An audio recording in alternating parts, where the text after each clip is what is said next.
Ya, setelah 1 minggu penelusuran di Desa Temon, saya memfokuskan pada 4 isu, yang mana isu-isu tersebut yaitu ada di segi keagamaan, segi kesehatan, segi ekonomi, dan segi pendidikan. Yang mana segi keagamaan, TPQ atau TPA di desa dilakukan di masjid. Untuk TPA atau TPQ dilakukan seminggu 3 kali.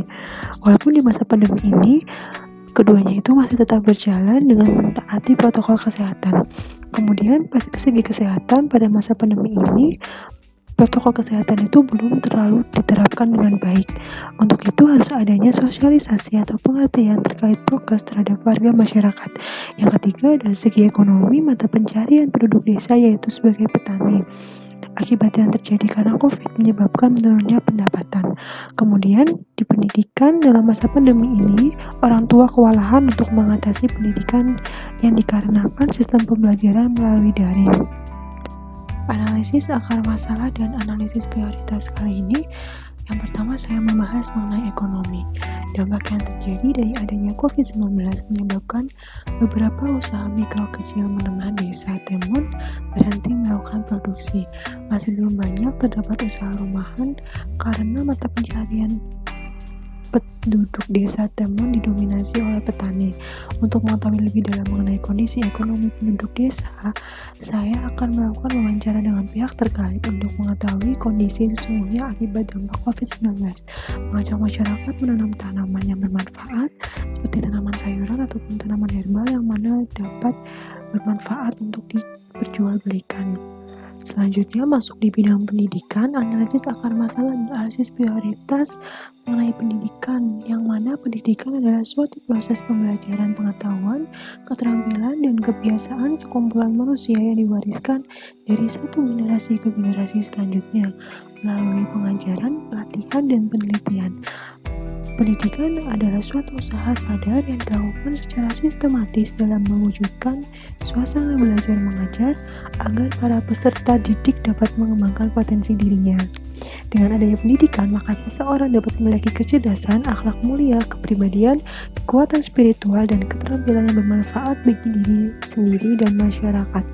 Menurut Pak Rohman, Ketua RT 11, mengatakan jika minat membaca anak-anak di desanya masih sangat kurang. Maka dari itu, Pak RT menginginkan adanya ajakan gemar membaca yang ditujukan untuk anak-anak di desa. Analisis selanjutnya mengenai analisis akar masalah dan analisis prioritas yang membahas mengenai kesehatan.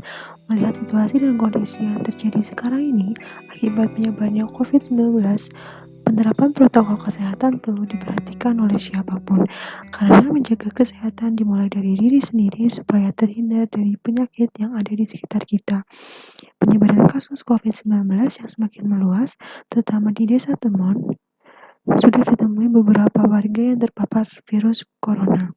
Oleh karena itu, perlu diberikan sosialisasi cara menjaga kesehatan di situasi dan kondisi saat ini, seperti anjuran 5M, yang mana memakai masker, mencuci tangan, menjaga jarak, menghindari kerumunan, dan mengurangi mobilitas. Setelah mengamati kondisi yang ada di Desa Temon, saya akan melakukan suatu kegiatan yang berhubungan dengan kesehatan seperti melakukan kerja bakti lingkungan, pembagian masker, dan pembuatan hand sanitizer, serta sosialisasi tentang COVID-19. Analisis akar masalah dan analisis prioritas selanjutnya membahas mengenai keagamaan. Seperti yang diketahui bahwa mayoritas masyarakat Desa Temon beragama Islam. Oleh karenanya terdapat kegiatan pengajian dan TPA untuk anak-anak. Kegiatan lain seperti khataman dan yasinan rutin diadakan. Untuk menunjang kegiatan keagamaan tersebut diperlukan Al-Quran dan Iqra yang digunakan untuk kegiatan belajar mengajar. Melihat kondisi keagamaan di Desa Temon, maka dari itu untuk membantu keberlangsungan kegiatan keagamaan, saya ingin melaksanakan kegiatan mengajar TPA bersama beberapa anak-anak di Desa Temon, serta mewakafkan sedikit Al-Quran dan Iqra untuk masjid yang terdapat di Desa Temon. Kegiatan terakhir di minggu kedua ini yaitu pembentukan kelompok inti dalam masyarakat untuk perencanaan dan pelaksanaan kegiatan, yang mana tujuan dari pembentukan itu untuk mempermudah dalam perencanaan dan pelaksanaan kegiatan.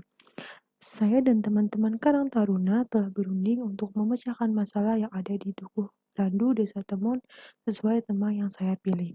Hasil diskusi tersebut yaitu pada bidang kesehatan, saya akan melakukan bersih lingkungan, pembagian masker dan hand sanitizer, serta sosialisasi tentang COVID-19. Selanjutnya pada bidang keagamaan, saya akan membantu pengajar ngaji, pembagian Al-Quran dan Iqra di masjid. Di, di bidang pendidikan, saya membantu Karang Taruna untuk pembuatan pojok baca atau rumah baca. Kemudian yang terakhir pada bidang ekonomi, saya melakukan pendekatan kepada pelaku usaha di sekitar Desa Temon.